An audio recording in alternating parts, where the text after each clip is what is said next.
Negative लोग आपको हर organisation में, हर जगह, रिश्तेदारों में, मोहल्लों में, बाज़ारों में, बैंकों में, हर जगह मिलेंगे। तो आपने उनसे बच के आगे कैसे बढ़ना है?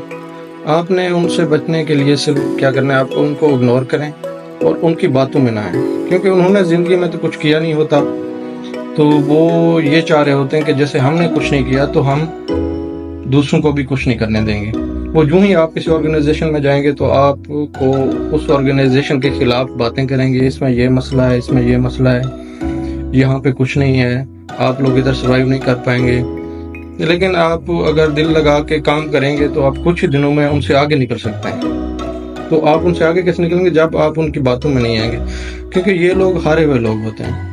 ना तो इनका कोई मकसद होता है और ना ही ये लोग कुछ अपने लिए करना चाहते हैं। तो इसलिए ये चाहते हैं कि हम अगर कुछ नहीं कर सके दूसरों को भी कुछ नहीं करने देंगे।